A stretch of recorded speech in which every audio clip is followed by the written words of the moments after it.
Você já comparou a sua energia com a bateria do seu celular?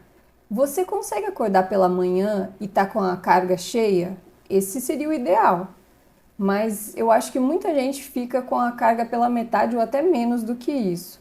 Aí passa o dia todo se arrastando, lutando contra o cansaço, o dia inteiro, não tem energia para nada. Tudo que vai fazer é super difícil de fazer porque você está muito cansado, muito fadigado. Aí você acha que se você usar alguma poção mágica, vai ganhar mais energia e fazer tudo o que você precisa. Só que esse efeito da poção mágica acaba rápido e tudo volta ao que era antes. E agora você precisa sempre mais dessa poção mágica e fica cada vez mais cansada. Já aconteceu isso com você? Isso acontecia comigo todo dia, até meados de 2020. Eu colocava o despertador, só que eu sempre deixava um soneca para um tempo antes, porque eu sabia que eu não ia levantar logo que o despertador tocasse. Então eu colocava uns 2 ou 3 sonecas antes, para eu ficar achando que eu tinha um tempo a mais para dormir. E aí era uma luta para levantar toda hora, todo o tempo, todo dia. Depois disso, eu ia tomar meu café da manhã. Era um café da manhã bem xoxo, era só para eu não ficar sem comer nada, porque eu passava mal. Ou eu achava que eu ia passar mal também. Depois disso, eu ia para o banheiro, tentar fazer o número 2. Geralmente conseguia, mas era um esforço, um trabalho, uma dor. Eu era muito constipada, sofria demais no banheiro. Depois disso, tomar um banho, né? Tirar toda aquela coisa, tentar acordar também, né? E depois disso já trabalhava em casa e ia para o computador.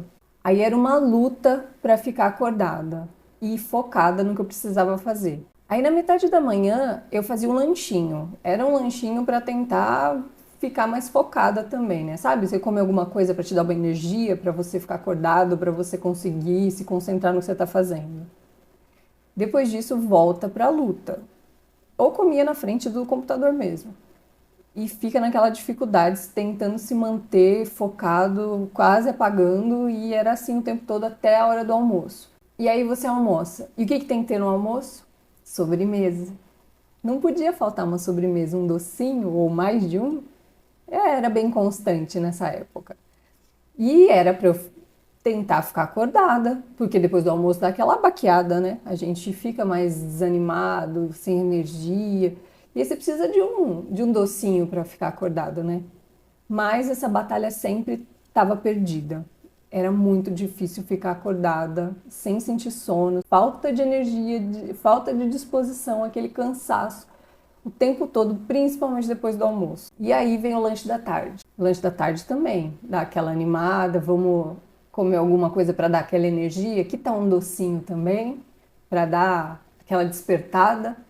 Eu não sou de tomar café, então o açúcar, o doce, era a minha cafeína, digamos assim. Era o que eu usava para dar energia para as próximas horas de trabalho. Mas mesmo usando doces para dar mais energia, era muito rápido. Acontecia muito rápido aquela energia, de repente eu estava derrubada de novo e lutando mais uma vez para ficar acordada, focada, concentrada, mas a energia lá embaixo, muito cansada. E aí, final do dia, sem render, sem energia, um jantar. O que eu vou jantar? Vou comer um lanche, vou comer uma coisa bem gostosa, gordurosa, um hambúrguer, um hot dog, sei lá, uma pizza. Vou pedir uma pizza para dar aquela animada, sabe? Assistir uma TV, maratonar uma série, dormir tarde e aí acordar mal no outro dia e tudo se repete.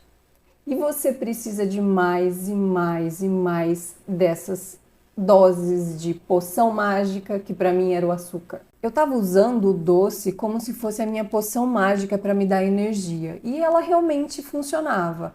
Mas acontecia um efeito colateral muito ruim, que caía demais e rápido e me deixava muito cansada e muito fatigada, muito sem energia. O que acontece? O doce com açúcar adicionado, ele tem uma rápida absorção em forma de glicose no organismo. E aí o pâncreas, ele libera a insulina. Então, como eu comi um doce que é rapidamente absorvido, ele deu um pico de glicose. Aí o pâncreas libera toda aquela insulina. E aí ele derruba a glicose, mas derruba muito. E aí vem aquela sensação de cansaço, de fadiga, de que você está sem disposição, sem energia, você está derrubado. E realmente derrubou a sua glicose com aquele monte de insulina que foi jogado dentro do seu organismo. E isso não é saudável. Ainda mais que você vai fazendo isso várias vezes. Você sobe demais e desce demais. E aí você precisa de mais daquilo para te dar energia e você vai ser derrubado de novo rapidamente. Era isso que acontecia comigo. Eu sentia que eu precisava desses picos de energia. A cada queda eu precisava de mais. E mesmo que eu ficasse me sentindo cada vez mais cansada, e eu também amava comer doces. Eu comia doces desde que eu era criancinha, desde a minha infância, e aquilo fazia parte da minha rotina, fazia parte de quem eu era. Aquilo era a minha poção mágica. Uma luz de alerta se acendeu. Eu não conseguia mais deixar de comer doces. Eu sentia muita vontade. Eu comecei a conectar eles à minha busca por energia. E eu também conectei eles às minhas emoções, principalmente à minha ansiedade, que era enorme, enorme. E comer doces em excesso é o caminho para ter diabetes. Eu tenho uma história terrível de diabetes na minha família, que é a minha avó, a mãe da minha mãe. Ela tinha diabetes tipo 2, ela descobriu o diabetes, ela tinha um pouco mais de 50 anos, se eu não me engano, e ela adorava comer muito doce. Ela comia doces de prato, sabe aqueles doces caseiros, doce de abóbora, doce de coco, tudo que gente da roça sabe fazer muito bem, bem gostoso, bem doce, ela comia de prato. E ela adorava comer. E quando ela descobriu o diabetes, ela vivia muito infeliz, porque ela não podia nem ver doces. Ela pedia pra gente, eu era criança, ela pedia, come doce escondido de mim, eu não posso ver, porque eu morro de vontade, eu não posso comer. E só de lembrar disso eu fico muito triste, porque era um sofrimento, era algo que ela não conseguia viver sem aquilo, e ela não podia nem ver, porque ela morria de vontade. Então eu pensava, se eu desenvolvesse diabetes, eu ia viver essa vida.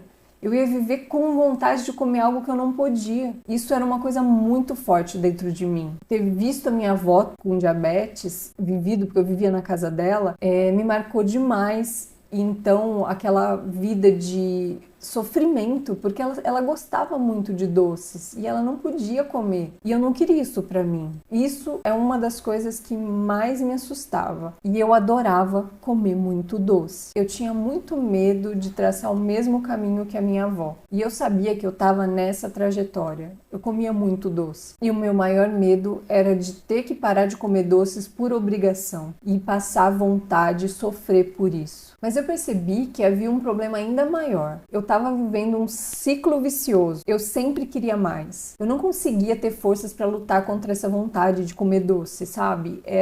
Eu realmente precisava daquilo. Eu não conseguia parar de pensar em comer doce. Aquilo era a minha solução para tudo. Para tudo, todas as minhas emoções. E isso me assustou demais. Eu não tinha mais controle. E parecia que eu não conseguia mudar aquilo. E como eu falei, eu já estava em um caminho conhecido e eu tinha muito medo dele. Eu estava apavorada por chegar nele. E aí eu entrei em parafuso. Eu sempre falo que conhecimento é um superpoder. E isso mudou a minha vida, porque eu descobri que tinha solução para esse problema. Foi quando eu percebi que tudo que estava acontecendo comigo acontecia porque fazia parte da minha programação. Eu tinha o meu paladar programado, eu tinha o meu cérebro programado e também a minha microbiota intestinal programada para querer e comer doces o tempo todo. Isso era uma programação. E se eu tinha uma programação, eu tinha um modo automático de fazer as coisas, eu tinha um padrão comportamental, eu tinha um comportamento alimentar que já era repetido por um padrão,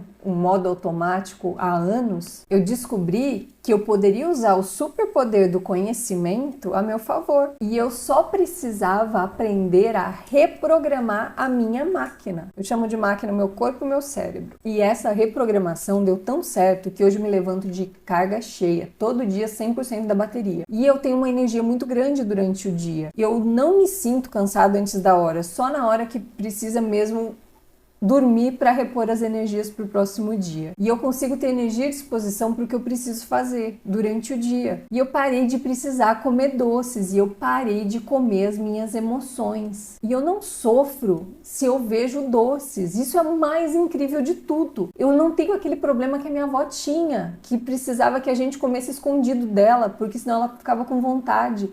Eu posso ver qualquer pessoa comendo doce na minha frente que eu não tenho a menor vontade. É como se aquilo fosse o jiló, que eu não gosto de comer. Eu vejo aquilo como um jiló.